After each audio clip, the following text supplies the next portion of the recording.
Has now ruled Kada Scott's death a homicide.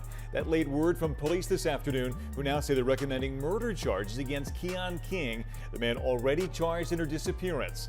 All this happening just hours after new court documents reveal details about phone calls and text messages between King and Scott on the very day she went missing. The entire city is buzzing tonight because the Kada Scott case just took a turn nobody was ready for. And listen when I say this update came out of nowhere. I mean, social media is in complete meltdown mode. Fans are shocked, families are whispering, and the streets are saying this might be the moment everything finally cracks wide open. Because after weeks of silence, Keon King's attorney didn't just speak. He came out swinging. And the way he broke his silence? Phew, it sent shockwaves straight through the whole investigation like a thunderclap. But that's not even the wild part.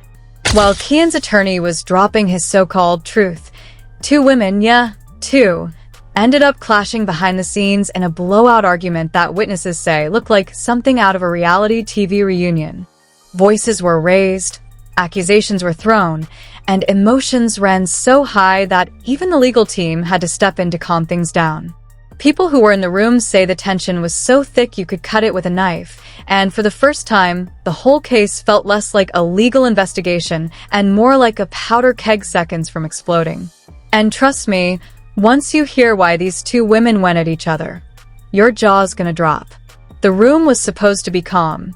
A simple media briefing. A few lawyers, a few reporters, maybe a quiet statement.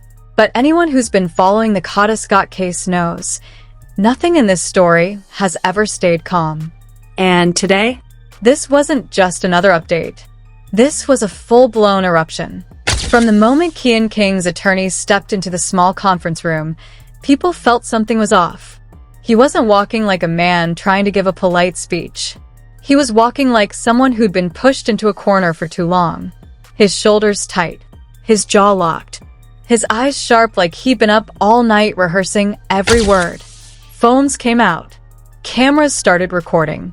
And even before he opened his mouth, whispers were already spreading. He looks mad. Bro, he's about to spill something big. Why he walking like that? The tension was electric, thick, heavy, like everyone in the room could feel the explosion coming.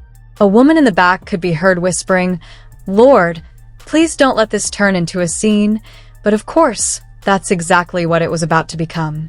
The attorney reached the podium, adjusted the mic, and let out a long breath that sounded like months of frustration finally breaking free. Then he said the words that set everything in motion. I think it's time the public understands what's really been happening behind closed doors. Cameras clicked. Reporters leaned forward. Everyone held their breath. He continued, voice cold, steady, almost too calm. And I'm not here to protect anyone's feelings today. Immediately, the room shifted. People exchanged looks. This wasn't a routine statement anymore. This was a confession, a warning, and maybe even a threat. He started laying out things nobody expected. He claimed evidence was being twisted, witnesses were being pressured, and that two individuals, two women, were actively interfering with the truth. And that's when the first shockwave hit. Because those two women, they were both connected to Keon King and Kada Scott in ways nobody had fully understood until now. The first woman, Marissa, was sitting right there in the front row. She had shown up earlier than everyone, clutching her notebook, acting calm. But the moment the attorney said her name, her pen froze. The second woman, Talia, was standing against the wall, arms crossed, eyes narrowed. People had already noticed she kept staring at Marissa like she was trying to burn a hole through her skull. But what nobody saw coming was how fast things were about to unravel. The attorney continued, "These two women played crucial roles in the events leading up to the disappearance of Kada Scott, and their stories do not match." The room exploded with noise. Reporters shouting questions, cameras flashing everywhere, people gasping. Someone even dropped their coffee. Marissa's jaw dropped. Talia folded her arms tighter and muttered under her breath. Then, boom. A voice rang out from the side of the room. "You're lying." And you know you're lying. It was Talia. Everyone turned. The attorney didn't even flinch. I have the transcripts, he said, tapping the folder in his hand. And trust me, the inconsistencies speak for themselves. Marissa couldn't take it anymore. She shot up from her seat and snapped. Don't you dare put this on me. I told the truth from day one. Talia fired back instantly. Oh, really? Then why'd you delete half your messages the night he went missing? Gasps filled the room. Someone whispered, "Oh, this is about to get messy." Marissa stepped forward, her voice trembling, but not from fear, from rage. You don't know what you're talking about. You were never there. You're just desperate to make yourself look innocent. Talia laughed, sharp, bitter, sarcastic. Innocent? Honey, let's not start listing who was with who that night. 'Cause if we do, you'll be the first one exposed. The attorney tried to regain control, but the women were already in a full verbal shootout. You manipulated him. Marissa yelled. No. You set him up. Talia fired back. You ruined his life. You lied to investigators. You're the reason this case is dragging. You're the reason they're looking at Keon like he's guilty. Voices rose. Hands pointed. Cameras kept rolling like it was the finale of a messy reality TV show. People tried to intervene, but the emotions were way too high. Maze and Cameron would have had a field day with this, someone whispered in the back. Even the attorney looked overwhelmed for a second. He rubbed his forehead and muttered something like, "This is exactly what I meant." Then he raised his voice and snapped. Enough. The room went silent instantly. He stared at both women with pure frustration. You're both interfering with a criminal investigation. Your rivalry, your jealousy, your personal agendas, whatever this is, has created more chaos than clarity. Talia scoffed and rolled her eyes. Marissa crossed her arms and looked away. But the attorney wasn't done. And one of you, he said slowly, deliberately, knows far more than you've admitted. Boom. The room froze. A reporter whispered, "Oh my God," another said. "He's calling somebody out." Marissa's face turned pale. Talia's eyebrow lifted like she already knew where this was going. The attorney continued, "I have messages. I have timestamps. I have location data. And once this information becomes public, I guarantee everything changes." And that's when the real tension hit the room, thick enough to suffocate. Marissa stepped back like she'd been slapped by invisible hands. Talia smirked like she'd just won a silent battle. Then Marissa whispered, barely loud enough for the mic to catch. You don't understand what really happened." Talia leaned forward, voice dripping with venom. "Oh, we understand perfectly. You just don't want the world to know." The attorney opened his folder slowly, dramatically, like he was about to unveil something explosive. Reporters leaned in. Everyone held their breath. And then he said, "Let me start with exactly where both of you were the night Kada Scott disappeared."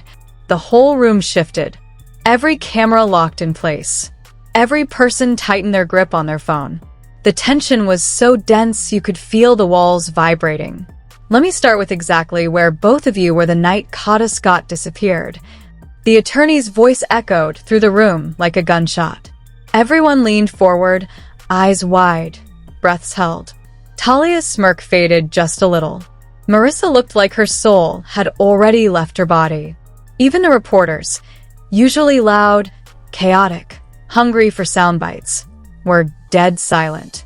The attorney unfolded a single sheet of paper, tapped his finger on the top corner, and continued, "The timeline, it doesn't lie." He turned his gaze to Marissa first. At 9:42 p.m., the night Kada went missing, you told investigators you were home. You said you were alone, you said you were cooking dinner, and you said you had no contact with him after 8 p.m. Marissa swallowed hard. The attorney raised the paper. "But your phone records show your location was pinging just 3 blocks from his apartment." Boom. Gasp shot across the room. Someone in the back whispered, "Biaro, she's done." Another muttered, "This is messy, messy." Marissa's face burned red. She stepped forward, hands shaking. I wasn't there for that. I wasn't trying to hide anything. I didn't think it mattered. Talia scoffed loudly. You didn't think it mattered? Girl, you were lying since day one. Marissa glared. Oh, shut up. You don't even know why I went over there. Talia stepped forward too, closing the distance between them. Then tell everybody why you were creeping around his place at 10 p.m. The attorney held up a hand. Let her speak, he said. The room turned into a spotlight. Everyone staring, waiting, listening. Marissa breathed heavily, her voice breaking. I went there because he asked me to bring something. That's it. He said he needed time alone but wanted to talk face to face for just a minute. Talia crossed her arms. Funny, because he told me he didn't want to see anybody that night. Bang! The room shook again. The attorney turned slowly. And that brings us to you, Talia. Talia raised an eyebrow, but even she looked nervous now. The attorney slid another document forward. At 10:13 p.m., you told investigators you were at a restaurant with friends.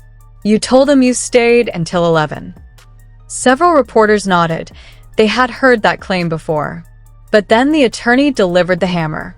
However, surveillance footage shows you leaving that restaurant at 9:55 p.m. and heading toward the same neighborhood where Kada lived. Talia's jaw tightened. That doesn't mean anything, she said coldly. I was dropping off something for a friend. I wasn't even near his building. Marissa laughed, harsh, sharp, bitter. You weren't near his building? The footage literally caught your car turning the same street he lives on. Talia snapped, mind your damn business. The room erupted again, reporters shouting questions, people pushing forward, cameras swinging to catch every expression. The attorney slammed the folder shut. Enough. Both of you were within several blocks of Kada Scott's apartment.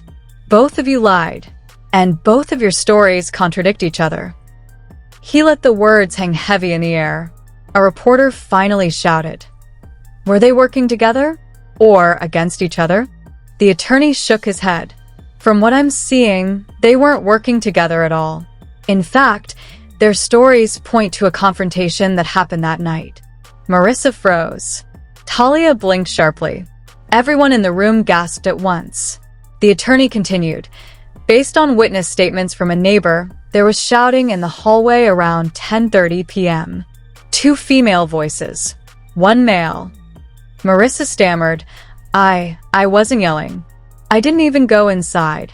Talia fired back. Oh, please. You were always yelling with him. Anyone who knows you knows that. Marissa pointed at her, trembling with anger. You have no idea what our relationship was like. And you have no idea what he told me about you, Talia said, leaning forward. The tension turned personal, dangerously personal. Reporters whispered, this is a love triangle. This explains everything. This is reality TV level drama right now. The attorney exhaled. This is not a love triangle, he said firmly. This is an active investigation, and your emotional back and forth is clouding everything. But it was too late. The women were already unraveling. Marissa turned toward the attorney. I wasn't there to fight. I was there because he told me he needed help. He sounded scared, like something was wrong. Talia's eyes widened. He never said that to me. Marissa snapped, because he didn't trust you. The entire room broke into gasps again. Talia stepped closer, face inches from Marissa's. He didn't trust you either. He literally told me you were manipulative. Marissa's voice cracked. He wasn't talking about me. The attorney watched the two women like he was studying a puzzle. You both keep mentioning things Kada supposedly said, but neither of you are acknowledging the real question. He paused. What were you two fighting about in that hallway? Silence. The room froze completely. Even the cameras stopped moving. Marissa looked away. Talia clenched her jaw. The attorney pressed again. One of you was seen raising your voice. One of you was seen crying. One of you slammed a door. The neighbor couldn't tell who was who, just that both were there. Marissa whispered, "It wasn't a fight. It was confusion." Talia's voice dropped low. "I didn't fight with him. I was fighting with her." The room exploded once more. "You what?" Marissa yelled. "Don't act shocked," Talia hissed. "You cornered me in the hallway. You started yelling at me." "That's because you shouldn't have been there," Marissa snapped. "He told me he didn't want you near him anymore." The attorney leaned in. "So, you did confront each other there." Marissa froze. Talia froze. Neither wanted to admit it, but the truth was bleeding through their expressions. The attorney opened another document. And here's where things get even stranger. After that confrontation, Kada Scott sent a final message. A message that neither of you acknowledged to investigators. The women looked confused, genuinely confused. Talia's eyebrows furrowed. "What message?" Marissa whispered. "I didn't know he sent anything." The attorney nodded. "Exactly. It wasn't sent to either of you. It was sent to someone else entirely." A ripple of shock moved through the room. Someone whispered, "A third person? Another woman?" This case keeps getting crazier. The attorney lifted the page like it weighed 1,000 pounds. This message, sent at 10:41 p.m., could change everything. Talia leaned forward. "Who did he message?" Marissa stepped closer too. "What did he say?" The attorney looked at both women. And then, slowly, he read the message out loud. They both showed up. "I don't know what's going on, but something feels wrong. If anything happens, tell them the truth." The room went silent. Completely silent. Talia covered her mouth. Marissa staggered backward. A reporter whispered, "Oh my God," another murmured. He knew something was coming. The attorney let the paper fall to the podium. "And that," he said quietly, "is where things stop making sense." The room buzzed with fear, curiosity, and disbelief. Marissa trembled. Talia wiped her eyes quickly, pretending she wasn't shaken. But before anyone could ask more questions, the attorney raised a hand. "There's more. Much more. And the next piece is the part that changes the entire timeline." The room froze again. Reporters pushed forward. Both women stared at him in pure shock. And he said, "The security footage from that night, footage we never knew existed, was recovered last week." Everyone gasped. "And on that footage, both of you are seen doing something you never mentioned." He stepped back, took a breath, and prepared to drop the bomb that would destroy one of the women's stories completely. "And on that footage, both of you are seen doing something you never mentioned." The attorney's voice cracked like a whip. The room froze. Reporters stopped breathing. Talia blinked hard. Marissa's hand flew to her mouth. Everyone in the room felt the energy shift. This was no longer petty jealousy, no longer contradicting stories, no longer emotional confusion. This was cold, hard evidence. "Footage?" Talia asked, her voice trembling even though she tried to hide it behind attitude. "What footage?" There wasn't supposed to be any working cameras in that hallway. Marissa snapped her head toward her. "How do you know what cameras were working?" Talia's eyes widened, caught. The attorney didn't miss it either. "Funny you say that, Miss Talia. Most people wouldn't know the building had camera maintenance scheduled that week, unless they knew someone inside." The room erupted. A ripple of whispers swept across the reporters. Talia knew someone in the building? This gets deeper by the second. She's hiding something. Talia clenched her teeth. "I knew the property manager. That's it. It wasn't a big deal." Marissa exploded. "Liar. You were always trying to get closer, always snooping, always trying to twist things." "Girl, shut up," Talia snapped. "You act like you weren't obsessed. You followed him. You tracked him. You were always in his business." The attorney slammed a hand on the podium. "Both of you, stop." The room went silent instantly. He lifted a small USB drive. This contains footage from a hallway.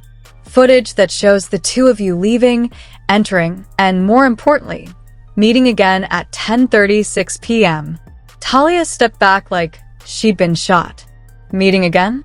No. No, that didn't happen. Marissa shook her head furiously. I swear to God, I never saw her after our argument. I left. The attorney sighed heavily, as if truly exhausted by the drama. Let me describe exactly what this footage shows. Everyone leaned in. Even the cameras zoomed closer, operators focusing on every tiny movement. At 10:34 p.m., he began. Marissa, you are seen knocking on Kada's apartment door again. Not once, not twice, but 3 times. Gasps filled the room. Marissa shook her head violently. No. No, that's wrong. I didn't. Then, the attorney continued, you try the doorknob. The gasps grew louder. A reporter muttered, she tried to get inside? Why? What was she doing? Marissa's voice shook. Was checking if he was okay. He wasn't answering and I panicked. Talia snorted. Yeah, sure. Checking. Right. The attorney lifted his hand again. At 10:36 p.m., 2 minutes later, the footage shows you arriving, Talia. Talia froze. And you don't walk calmly. You run down the hallway. More gasps. The tension in the room thickened. And then, the attorney said slowly, the two of you appear on camera at the same time. Everyone leaned even closer. You exchange words. Loud ones. Angry ones. And then, he paused. The suspense was suffocating. You both pound on Kada Scott's door. A shockwave blasted through the room. No, Talia shouted. I never touched that door. Yes, you did, the attorney said. It's on video. Marissa grabbed her head, fingers digging into her hair. No. This can't be happening. I don't even remember that. The attorney continued coldly. You both pounded on that door. You both shouted his name. You both demanded he come out. And then, he flipped to another page. You both fled in different directions. What? Marissa whispered. That's not true, Talia muttered. But the attorney wasn't finished. Moments later, less than 5 minutes after you two left, Kada Scott disappears from the camera's range. He leaves the apartment. Alone. Looking distressed. The room fell into a stunned silence. And then he dropped the final bomb. And he was last seen heading toward the back exit, where a third person was waiting. Pandemonium. The room exploded. Third person? There's someone else involved. Is this bigger than just these two women? Who the hell was waiting outside? Even Marissa looked shocked. Talia's eyes went wide like she personally saw a ghost. There's someone else? Marissa whispered. Talia frowned. That doesn't make sense. He didn't mention anyone else to me. For once, Marissa muttered, I actually believe you. The attorney spoke again, his voice low and grim. This third person has not been identified yet, but what we do know is this. That person was communicating with one of you. The room went dead silent. Marissa shook her head. No. I didn't message anyone, Talia hissed. I'm not stupid enough to involve someone else. The attorney shrugged. Well, someone did. He lifted a final page. It's a phone number, connected to a prepaid device. And that phone exchanged 3 texts with one of your phones that night. He looked at Talia, then at Marissa. Both women looked terrified. No, Marissa whispered. It wasn't me. Talia, the attorney asked. She didn't answer. The attorney narrowed his eyes. That silence is very concerning. Talia finally snapped. I didn't contact anyone. Why would I do that? The attorney leaned closer. Because you weren't supposed to be there. And you knew it. The entire room erupted into chaos again. Voices shouting. Cameras flashing. Reporters scrambling. Marissa stared at Talia like she was seeing her for the first time. You did something, didn't you? Talia's face twisted with anger and fear. I didn't do anything. You're the one who keeps lying. The attorney raised his voice over the noise. The investigation is reopening. Both of you will be interviewed again. And the truth, whatever it is, will surface. He stepped away from the podium. But mark my words, someone in this room knows more than they're saying. The reporters kept shouting questions. Marissa kept crying. Talia kept denying. The perfect storm swirled around the room, chaotic, dramatic, explosive, exactly the kind of twist that had fans, families, and the entire online world in an uproar. And as the attorney walked out, he muttered just loud enough to be heard. This case isn't even close to being over. The camera lights flickered. The tension lingered. The accusations hung unfinished. And there you have it. Just when everyone thought the Kada Scott investigation couldn't possibly get any crazier, it did. The attorney's shocking revelations, the hidden surveillance footage, the late-night confrontation, and the mystery third person waiting in the shadows. This case just transformed from a simple missing person story into a full-blown tornado of secrets, lies, emotional breakdowns, and connections nobody expected. Fans online are losing their minds, typing theories faster than updates can drop. Some think Marissa knows more than she admits. Others swear Talia is hiding something huge. And a growing number of people believe the real danger might be that third person, the one whose identity nobody has uncovered yet. The family is torn, the internet is divided, and everyone has one burning question. Who is outside that back door? And what really happened after the cameras lost sight of Kada Scott? Right now, the entire community is watching every move, every interview, every leaked message, every new clue. And trust me, none of this is wrapping up anytime soon. If anything, this storm is just getting started. But now I want to hear from you. If you're watching this, you've heard every detail, every twist, and every questionable moment. So tell me, who do you think is hiding something? Was the confrontation planned or accidental? And who do you think that third mystery person really is? Drop your theories in the comments, because you already know, we read everything. Make sure you hit that like button, subscribe to the channel, and turn on notifications so you don't miss the next explosive update. Because with a case this messy, this emotional, and this unpredictable, the next twist could drop any minute.